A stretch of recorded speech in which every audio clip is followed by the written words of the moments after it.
Hello everyone, welcome to Naira study hub. आप सब कैसे हैं? आई होप कि आप सभी अच्छे होंगे और अपने स्टडी को कंटिन्यू कर रहे होंगे। फ्रेंड्स, आज के वीडियो लेक्चर में जो आपका सब्जेक्ट मैथ हो जाता है, इसके अतिलघु प्रश्नों की सीरीज को कंटिन्यू करेंगे जो आपके लिए मोस्ट इंपॉर्टेंट है। सो वीडियो को बिल्कुल भी स्किप ना कीजिएगा और वीडियो को लास्ट तक जरूर देखिएगा। तो चलते हैं आज की सीरीज का फर्स्ट नंबर क्वेश्चन देख लेते हैं। क्वेश्चन आपका हो जाता है, अभाज्य संख्याएं क्या हैं? वे संख्याएं जो केवल एक और स्वयं से पूरी विभाजित होती हैं अभाज्य संख्याएं कहलाती हैं। जैसे आप लोगों को पता है कि 3 हो जाती है, 7 हो जाती है, 11 हो जाती है, 13 हो जाती है, ये 17 हो जाती है। ये सब क्या है? ये अभाज्य संख्याएं, क्योंकि ये या तो स्वयं से कटेंगी या एक से कटेंगी, इसके अलावा और किसी संख्या से नहीं कटेंगी, इसलिए ये अभाज्य संख्याएं हो जाती हैं। अब देख लेते हैं भाज्य संख्याएं किसे कहते हैं। तो भाज्य संख्याएं ऐसी संख्याएं जो एक से ही नहीं स्वयं व अन्य संख्याओं से भी पूरी विभाजित हो जाएं। यानी जैसे कि आपकी हो गई 4, है ना, तो ये क्या है? ये आपका हो जाता है 2 से कट जाता है ना, 2 से कट गया, 1 से तो ये कटना ही कटना है इसको, और 4 यानी स्वयं से तो इसको कटना ही कटना है। ऐसे 6 हो गया तो 6 आपका क्या है? 6 जैसे आपका 2 तिया 6 हो जाता है ना, और 4 दूना 8 यानी 3 दूना 6 हो जाता है। यहाँ पे 3 दूना 6 है, 3 दूना 6 हो जाता है, और 1 से तो इसको कटना ही कटना है, वो तो आप लिख ही दे, और इसको स्वयं से कटना है। तो इस तरह से 6 भी आपकी भाज्य हो जाती हैं। अब 8 देखिए, 8 क्या है? 8 देखिए 2 से कट रहा है, 1 से तो कट ही रहा है, उसके बाद आपका ये 4 से कट रहा है, यानी 4 दूना 8 हो जाता है, और उसके बाद ये 8 से कट रहा है। तो इस तरह से हो जाता है। उसके बाद आपका हो जाता है समापवर्ती क्या है? तो समापवर्ती वो संख्या अथवा व्यंजक जो 2 या 2 से अधिक संख्याओं तथा व्यंजकों में प्रत्येक द्वारा पूर्णतः विभाजित हो जाता है।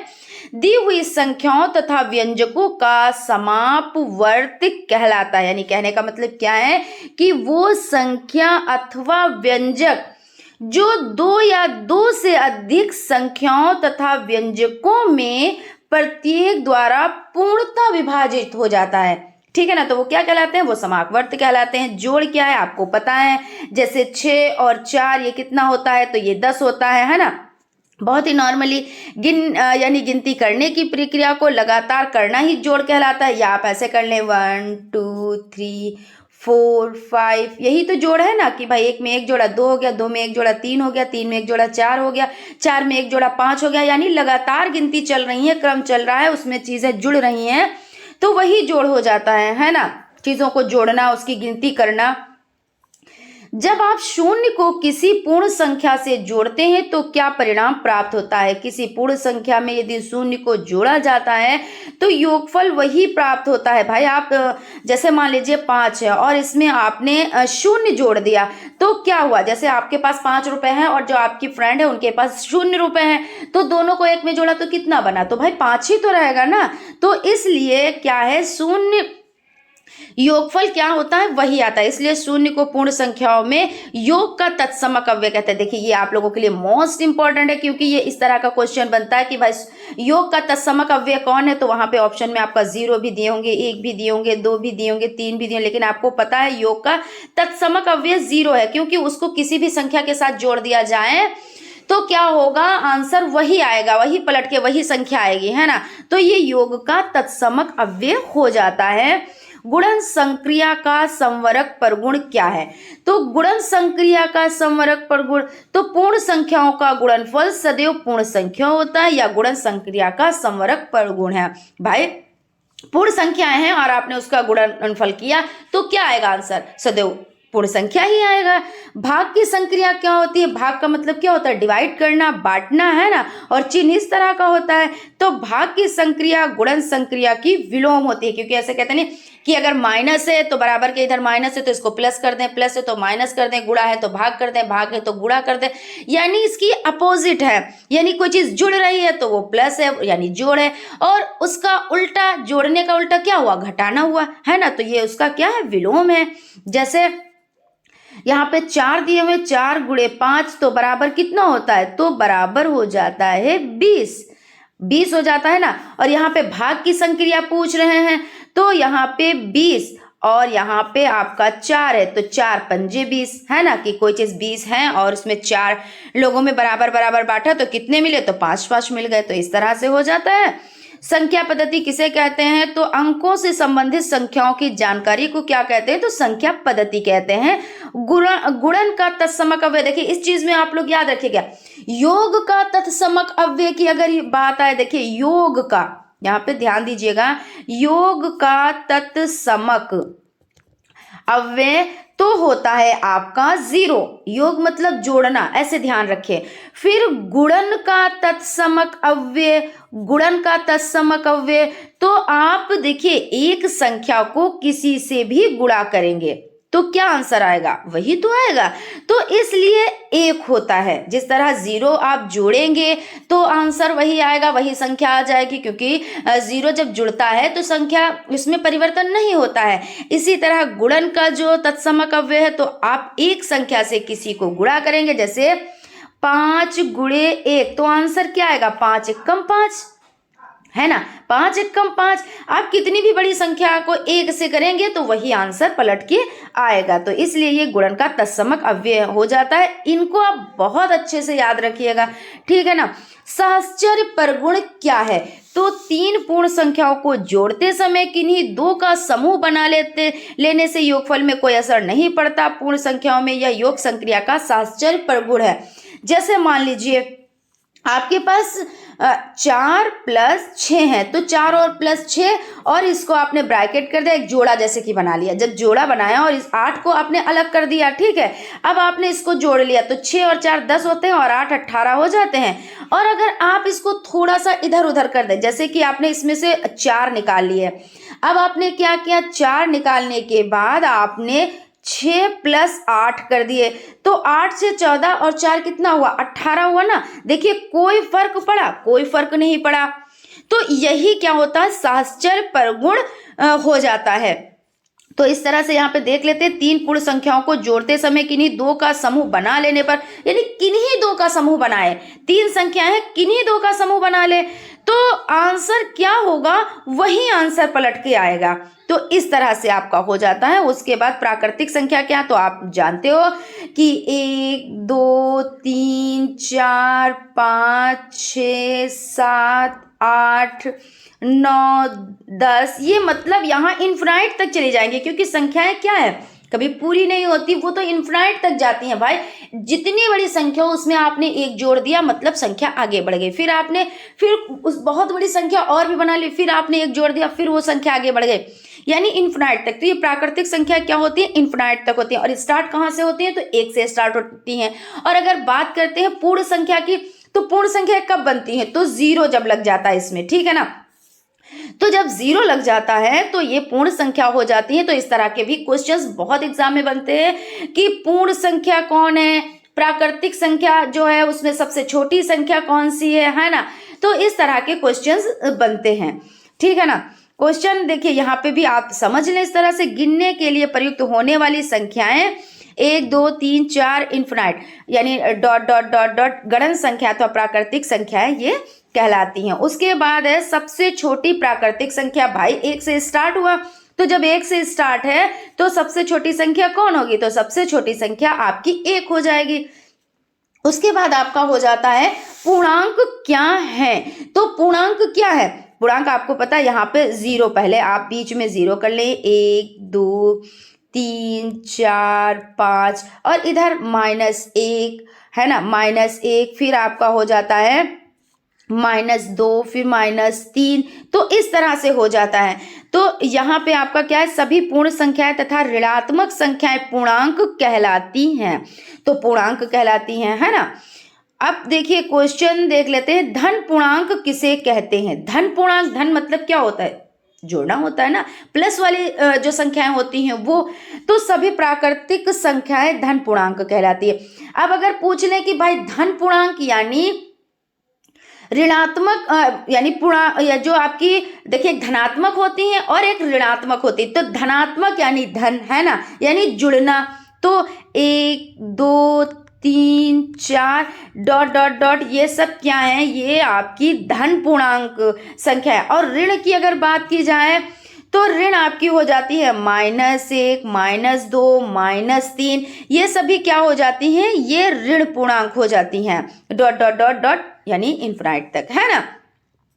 दो परिमेय संख्याएं p/q तथा r/q का योगफल क्या होगा। अब इसमें देखिए बहुत सिंपल सा है। अब इसमें दोनों में आधार क्या है, समान है, तो p/q और r/q दोनों में क्या है, q और q, मतलब आधार समान है। जब आधार समान होते हैं तो क्या करते हैं, तो हम एक को इसको उठा लेते हैं, यहाँ पे q है, देखिए उठा लिया। अब यहाँ पे क्या बचा, क्योंकि तथा कह रहे हैं ना कि इसमें योगफल की बात हो रही है, योगफल यानी जोड़ने की बात हो रही है, तो p + r, यही तो हुआ ना, तो p + r/q ये आपका हो जाएगा। उसके बाद आपका हो जाता है संवरक नियम क्या है, तो दो धन पूर्णांकों का योगफल सदैव एक धन पूर्णांक होता है, जैसे 20 + 15 तो 35, है ना। तो यानी कि क्या कह रहे हैं कि जो संवरक नियम होता है वो क्या है कि दो धन पूर्णांक का योगफल सदैव धन पूर्णांक होता है। और साहचर्य नियम क्या है, तो यदि तीन पूर्णांकों जैसे 3 और 5 के योग में 8 को जोड़ने पर वही योगफल प्राप्त होता है, और 5 और 8 के योगफल को 3 में जोड़ने पर वही प्राप्त होता है। यानी कि यह साहचर्य नियम क्या है, तीन संख्याएं हैं, दो का जोड़ा बना ले और आप किन्हीं भी दो संख्याओं का जोड़ा बनाएं, लेकिन आंसर आपका वही आएगा, यही हो जाता है साहचर्य नियम हो जाता है। उसके बाद आपका हो जाता है 3 और 4 को अनुपात में व्यक्त कीजिए, तो भाई अनुपात में व्यक्त कर दीजिए, 3:4 यही तो होगा ना। फिर उसके बाद है दो संख्याओं में अनुपात 5:3 है, इसमें प्रथम पद तथा द्वितीय पद बताएं, तो 3:5 में भाई प्रथम पद कौन हो गया, तो पहला पद, तो यही तो है 5, तो यहाँ पे 5 हो गया। फिर उसके बाद द्वितीय पद, तो द्वितीय पद दूसरा पद 3 ही तो है और कोई पद ही इसमें नहीं है, तो प्रथम पद 5 है और द्वितीय पद 3 हो जाता है। अब समानुपात किसे कहते हैं, तो दो समान अनुपातों को समानुपात कहते हैं। इसे दर्शाने के लिए इस चिन्ह का प्रयोग करते हैं, समानुपात। और अनुपात का चिन्ह इस तरह से होता है ना। फिर उसके बाद है समानुपात में कितने पद होते हैं, तो 4 होते हैं, क्योंकि जैसे देखिए 4 ही तो होते हैं ना समानुपात, ऐसे किया। फिर उसके बाद a+a/b और फिर b/c, ऐसे है ना। तो इसमें कई तरह से फॉर्मूले बनते हैं, ये भी आगे हम लोग पढ़ेंगे। उसके बाद है मिश्र अनुपात किसे कहते हैं, तो मिश्र अनुपात अनुपातों को निरूपित करने वाले भिन्नों को गुणा करने पर प्राप्त गुणनफल, उन अनुपातों का मिश्र अनुपात कहते हैं। समानुपात के भेद बताएं, तो समानुपात के हैं सरल अनुपात और मिश्र अनुपात हो जाते हैं। मिश्र अनुपात किसे कहते हैं, तो जब 3 या 3 से अधिक राशियां दी हों और उनमें से एक राशि का परिवर्तन 2 या 2 से अधिक राशियों पर निर्भर हो, तो मिश्र अनुपात कहलाता है। सजातीय व्यंजक किन्हें कहते हैं, एक ऐसा बहुपद व्यंजक जिसमें केवल एक चर x हो सजातीय व्यंजक कहलाता है। ऐसे बहुपद व्यंजक से दूसरा चर नहीं होता है। तो इसमें देखिए सजातीय का मतलब क्या होता है, सजातीय का मतलब अपनी ही जाति में, और जैसे विजातीय का मतलब होता है कि अपनी जाति से अलग, यानी अपनी जाति। तो जैसे x है तो x x x सभी में आएगा, तो यानी ये समान है, यानी सजातीय है ना। लेकिन अगर इसमें आ जाए x और y, यानी एक जाति से दूसरे जाति में मिलना, तो ये क्या हो जाता है, ये हो जाता है विजातीय। तो यहाँ पर देखिए x और x है, तो इसका मतलब ये क्या है, ये सजातीय है ना। ऐसे पद व्यंजक में दूसरा चर नहीं होता। चर कौन होते हैं, जैसे x y z a to z कोई भी, तो ये सब क्या है, ये सजातीय हैं।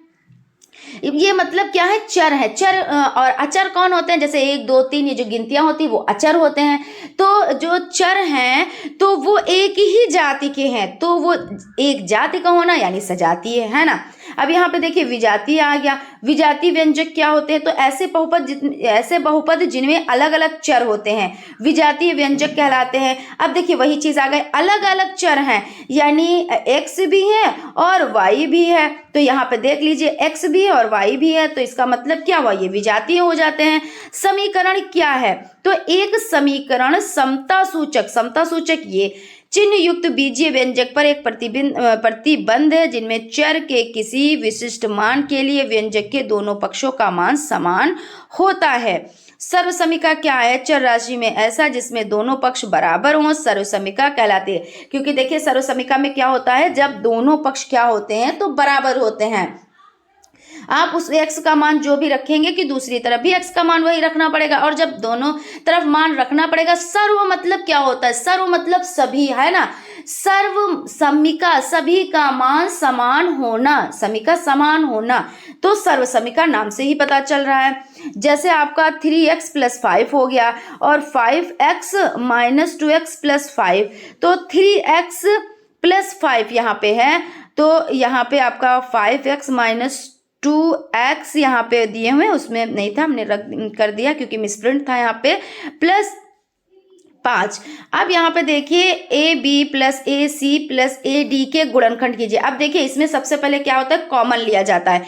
तो कॉमन सब में क्या है, देखिए AB AC AD में A कॉमन है, उसके बाद B आपका हो जाता है, +C हो जाता है, +D हो जाता है, यही तो आपका बचा। और जब ये बचा तो यही आपका आंसर हो गया कॉमन लेने के बाद, तो आपका यही आंसर आ गया।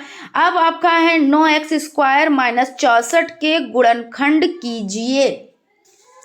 क्या कह रहे हैं कि 9x² और -64 के गुणनखंड कीजिए। तो यहाँ पर क्या करेंगे, फॉर्मूला लगा दीजिए, फॉर्मूला लग जाएगा।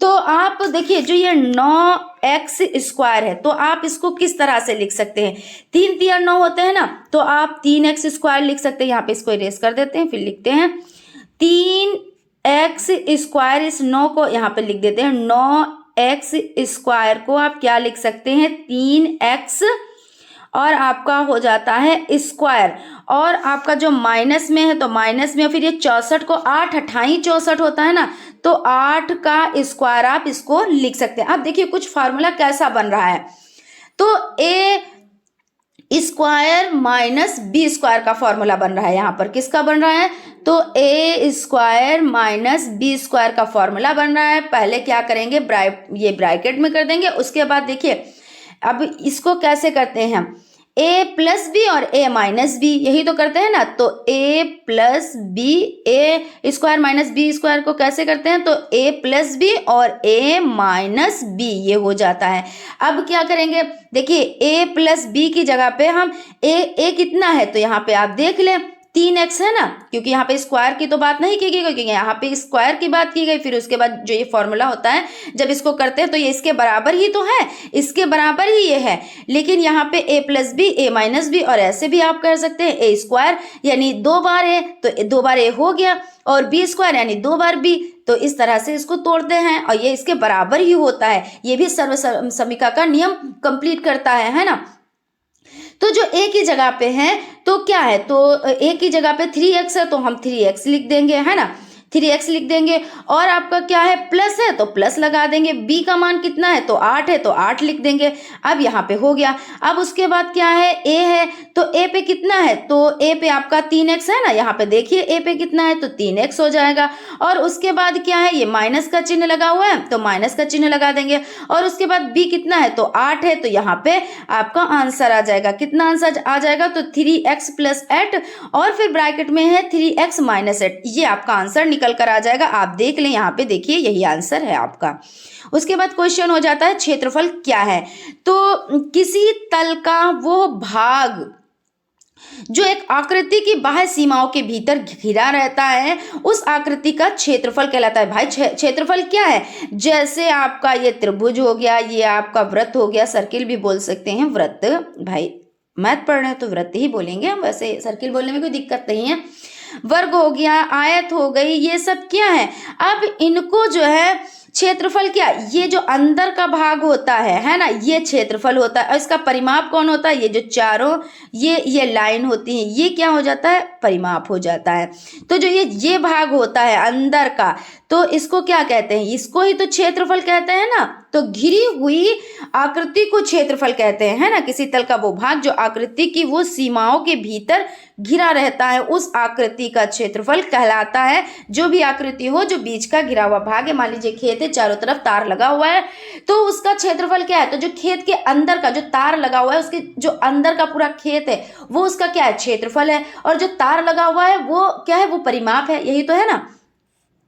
उसके बाद आपका क्या हो जाएगा, क्षेत्रफल का मात्रक क्या है, तो क्षेत्रफल वर्ग इकाई मीटर स्क्वायर, सेंटीमीटर स्क्वायर, ये सब हो जाते हैं। क्वेश्चन है, यदि किसी त्रिभुज का आधार 32 मीटर और ऊंचाई 12 मीटर हो तो उसका क्षेत्रफल ज्ञात कीजिए। क्या कह रहे हैं, किसी त्रिभुज का आधार 32 मीटर और ऊंचाई 12 मीटर हो, तो यहाँ पे त्रिभुज का क्षेत्रफल पूछ रहे हैं। तो इसका सूत्र आपको पता है कि सूत्र आपका ए, देखिए ए क्या होता है, तो क्षेत्रफल हो जाता है बराबर 1/2। त्रिभुज का क्या होता है फॉर्मूला, तो 1/2 गुणे आधार गुणे ऊंचाई, यही तो होता है ना, गुणे आधार और गुणे ऊंचाई हो जाता है। जब अब यहाँ पे देखिए पुट कर दीजिए तो आपका क्या है, यदि किसी त्रिभुज का आधार कितना है, तो आधार की जगह पे पहले तो आप 1/2 लिख ही देंगे, क्योंकि इसको तो आपको लिखना ही लिखना है। फिर उसके बाद ये आधार कितना है, तो आधार की जगह पे आपको 32 लिख देना है। फिर गुणा आपको कितना, ऊंचाई कितनी है, तो 12 है ना, यही तो है आपका फॉर्मूला। और क्षेत्रफल पूछ रहे हैं तो यहाँ पे क्षेत्रफल जो पूछे वो बराबर के इधर रखते हैं।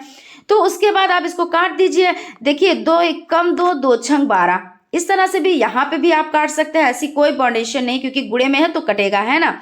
फिर उसके बाद यहाँ पे बचा 32 आपका और ये बचा 6, और 32 और 6 की आप गुणा कर ले तो 192 आएगा। क्योंकि ये सभी क्या है, ये मीटर में है तो वर्ग मीटर हो जाएगा, क्योंकि मीटर मीटर मिला के क्या वर्ग मीटर ही तो बनेगा ना। तो 192 वर्ग मीटर, यहाँ पे हमने गुणा नहीं किया है, क्योंकि आप गुणा तो इतना बहुत ही सिंपल सा गुणा है, इसलिए हमने नहीं किया। आप गुणा कीजिएगा तो आंसर आपका 192 ही निकल कर आएगा। मैंने क्या है फॉर्मूला, आप फॉर्मूला को पुट करें, उसको अच्छे से समझें, उसको याद करें।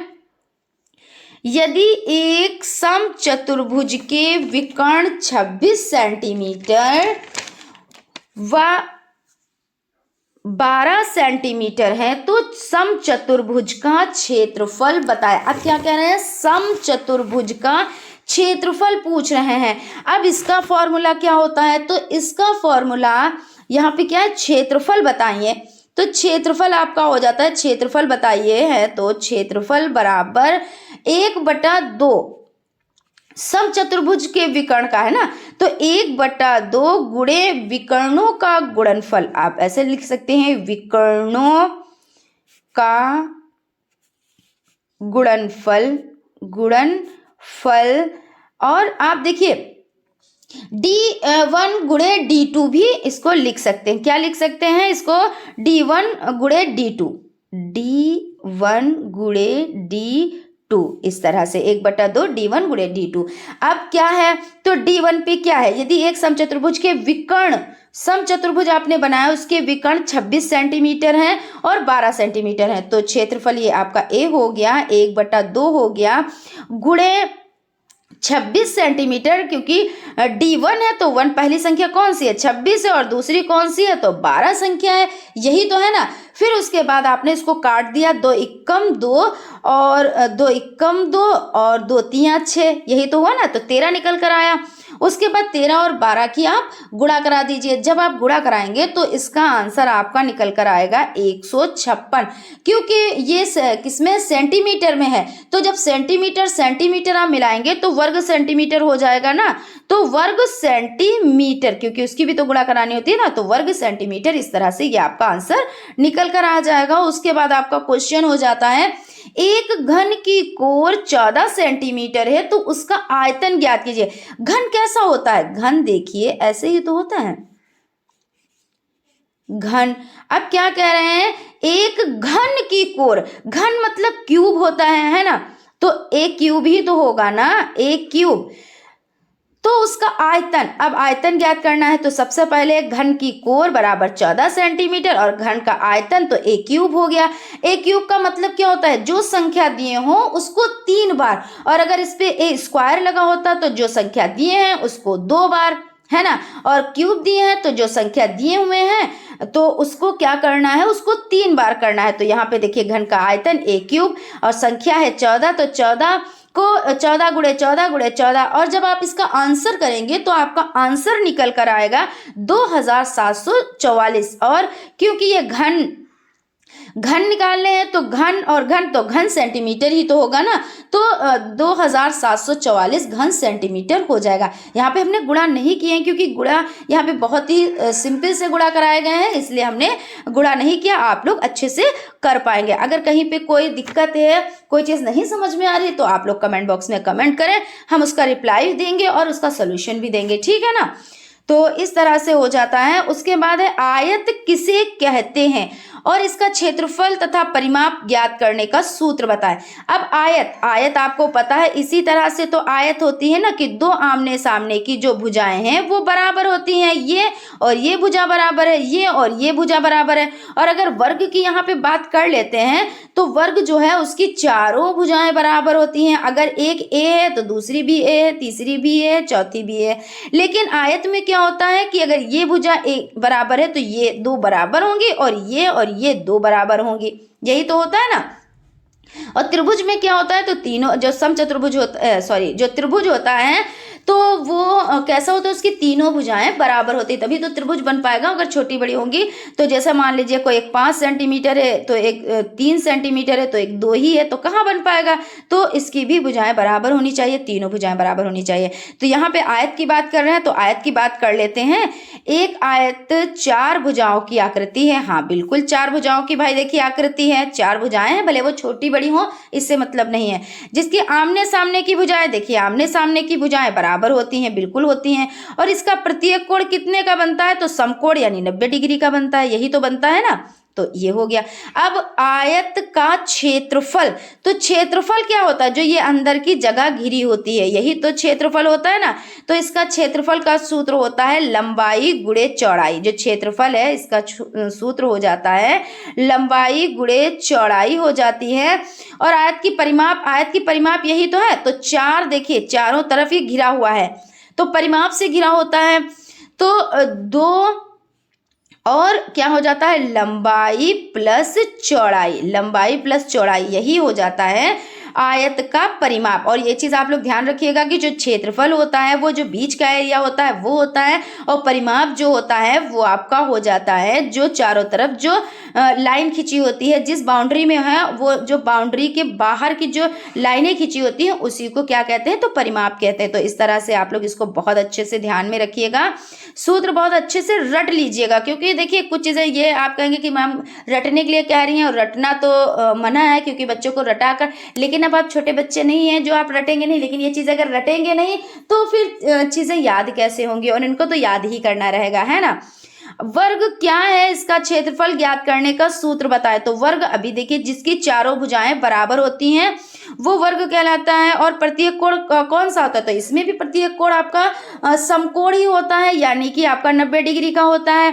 और वर्ग का क्षेत्रफल ये देखिए क्षेत्रफल हो जाता है, तो ये क्या है, जो ये क्षेत्रफल है ये भुजा स्क्वायर होता है, क्षेत्रफल आपका हो जाता है भुजा स्क्वायर। और वर्ग का परिमाप यानी ये आपका हो जाता है 4 इंटू भुजा, यही तो है ना 4 इंटू भुजा, या आप ऐसे कह लें 4a, अब जो बीच में है तो वो इंटू ही तो करना होगा ना। तो इस तरह से हो जाता है। त्रिभुज का क्षेत्रफल ज्ञात करने का सूत्र, तो त्रिभुज का क्षेत्रफल यानी देखिए 1/2, त्रिभुज ऐसे ही तो होता है ना, तो त्रिभुज तो 1/2 गुणे आधार गुणे ऊंचाई, ये त्रिभुज का क्षेत्रफल हो जाता है। ये क्वेश्चंस आप लोगों के लिए मोस्ट इंपॉर्टेंट है, इनको आप लोग याद कर लीजिए। इसके जो सूत्र है बहुत अच्छे से याद कर लीजिए, क्योंकि इसमें आपके देखिए बहुविकल्पी टाइप क्वेश्चंस, अति लघुत्तरीय टाइप क्वेश्चंस और लघुत्तरीय टाइप क्वेश्चंस सभी इससे सॉल्व हो जाते हैं। जब आपको सूत्र पता है, मान लीजिए आपका लघुत्तरीय में आ गया तो सूत्र आपने पुट किया, उसके बाद जितनी जो भी मान है उसको आपने पुट किया और उसको आपने सरल कर दिया, है ना। अवर्गीकृत आंकड़े क्या है, ऐसे अव्यवस्थित आंकड़े जिनको देखकर तुरंत कोई निष्कर्ष निकालना संभव नहीं होता, अवर्गीकृत आंकड़े कहलाते हैं।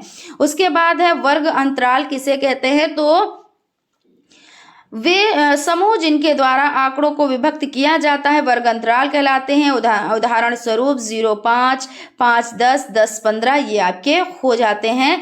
और उसके बाद आपका क्वेश्चन है बारंबारता क्या है? तो बारंबारता दिए गए आंकड़ों में आने वाले प्रत्येक आंकड़े की कुल संख्या उन आंकड़ों की बारंबारता कहलाती है। सर्वांग समता की अवधारणा स्पष्ट कीजिए। तो सर्वांग सम क्या होता है? जैसे दो आकृतियां हैं, समान आकृति हैं, ठीक है ना, कोई भी आकृति है समान हो और ये दोनों एक दूसरे को ढक लें तो ये क्या है? ये सर्वांग सम कहलाएंगी, है ना। और समरूपता की अगर बात की जाए तो जैसे दो आकृतियां तो हैं लेकिन एक छोटी एक बड़ी लेकिन समान बनी हुई है, एक जैसी बनी हुई हैं, लेकिन ये छोटी है बड़ी एक दूसरे को ढक नहीं पाएगी, ये क्या है? समरूपता है। और आपका जो ये ढक लेती है ये सर्वांग सम है ना। तो इसमें क्या है भाई? भुजा भुजा भुजा बराबर होंगी तभी तो एक दूसरे को ढकेंगी, भुजा कोण भुजा, है ना। तो ये सब शर्तें पूरी करती हैं। तो इस तरह से यहाँ पे देख लेते हैं, एक जैसी दिखने वाली वस्तुओं को यदि हम किसी धरातल पर रखा जाए तो वे एक दूसरे को पूर्ण रूप से ढक लें। देखिए वही बात आ गई कि एक दूसरे को पूर्ण रूप से ढक लें, जरा भी ये ना लगे कि यहाँ पे दो टुकड़े। मान लीजिए आपने अपने एक थर्माकोल से या दफ्ती से पहले दो आप बनाइए, एकदम बराबर बनाइए और फिर दोनों को एक दूसरे पे रख दीजिए। तो जब आप रख देंगे तो वो कौन सी शर्त पूरा करेगा? वो सर्वांग समता की शर्त को पूरा करेगा। ऐसे लगेगा कि एक ही है और जब आप उसको हटाएंगे तो वो दो हो जाएंगे, है ना। तो वो सर्वांग समता की शर्त है। उन्हें एक दूसरे का क्या कहा जाता है? तो सर्वांग सम। जैसे ये लाइन है ए बी सी डी, है ना, तो दो लाइन है एक दूसरे पे रख दीजिए, जब रखेंगे तो ये क्या होगा? ये बराबर हो जाएंगी। अब सर्वांग सम आकृति किसे कहते हैं? जिन दो आकृतियों का आकार एक समान हो, जिन्हें एक विशेष प्रकार की आकृति से पहचाना जा सके तो उन्हें सर्वांग सम आकृति कहते हैं। अध्यारोपण विधि किसे कहते हैं? तो अध्यारोपण विधि जब दो सर्वांग सम आकृति, क्या कह रहे हैं? जब दो सर्वांग सम आकृति यानी समान आकृति है, यहाँ पे यही समझिएगा, ठीक है ना। थोड़ा सा हल्का सा अगर कुछ है तो आकृति जिनकी माप व आकार समान हो। भाई माप लिया आपने तो इनका माप और आकार सब समान है परंतु उनकी स्थिति भिन्न है। कह रहे हैं स्थिति भिन्न है। एक आकृति को दूसरी आकृति पर रखने पर वह पूर्ण रूप से ढक लेती है तो वस्तु के इस प्रकार की तुलना करने को अध्यारोपण कहते हैं। यानी स्थिति भिन्न है, बाकी उसकी आकृति उसने ढक ली। त्रिभुजों की सर्वांग समता से क्या तात्पर्य है? तो यदि एक त्रिभुज दूसरे त्रिभुज को पूर्ण रूप से ढक ले तो इसे त्रिभुज की सर्वांग समता कहते हैं। भाई त्रिभुज की सर्वांग समता हो तो जैसे एक दूसरे को जब ढक लिया, जब एक दूसरे को ढक लिया तो क्या है? ये सर्वांग समता की शर्त को पूरा कर रहा है।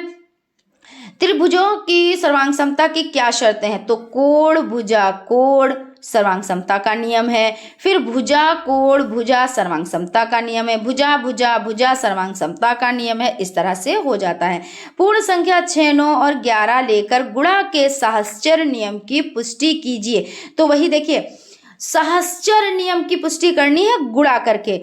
तो आपने 6, 9 का एक जोड़ा बनाया और उसमें 11 को जोड़े से बाहर कर दिया, आंसर आपका 594 ही आया।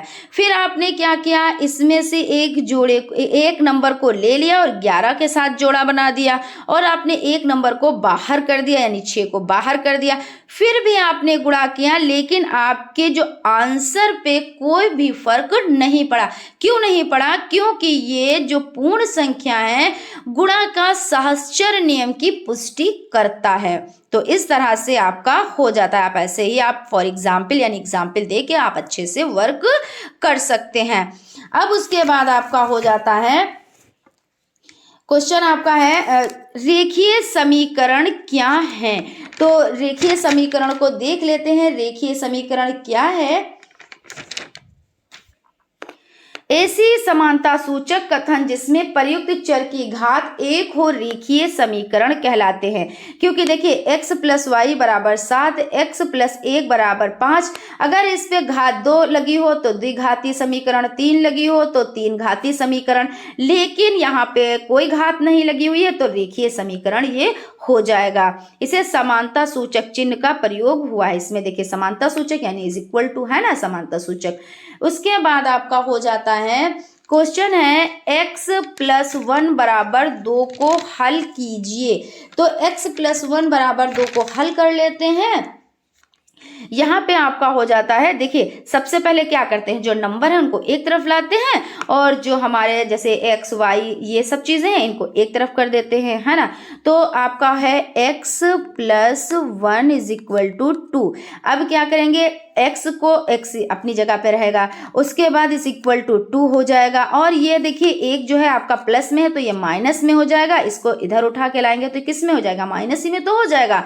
अब क्या है, अब देखिए x बराबर कितना रहा, तो 2 में से 1 गया तो 1 ही तो बचा, तो देखिए एक आंसर आ गया, इसलिए यहाँ पे ये सही है, आपका राइट है। तो इस तरह से आपका यहाँ पे कंप्लीट हो जाता है। आई होप आप लोगों को सेशन अच्छा लगा होगा। अगर सेशन अच्छा लगा है तो प्लीज़ एक लाइक ज़रूर करें, और अगर अभी तक आप लोगों ने चैनल को सब्सक्राइब नहीं किया है तो प्लीज़ सब्सक्राइब कर लें और बेल आइकन को भी ज़रूर प्रेस कर लें, जिससे कोई भी नोटिफिकेशन हो वो आप तक पहुंच सके। तो मिलते हैं नेक्स्ट क्लास में, तब तक आप लोग अपना ख्याल रखें और स्टडी को कंटिन्यू करें और अच्छे से अच्छी तैयारी करें, क्योंकि अब बहुत ही कम टाइम बचा हुआ है आपकी एग्ज़ाम में। किसी दिन भी आपकी डेट आ सकती है कि हाँ इस दिन पर यानी इस डेट पर आपके एग्ज़ाम है, ठीक है ना। तो फ्रेंड्स आई होप आप लोगों को चीज़ें अच्छे से समझ में आई होंगी। Thank you.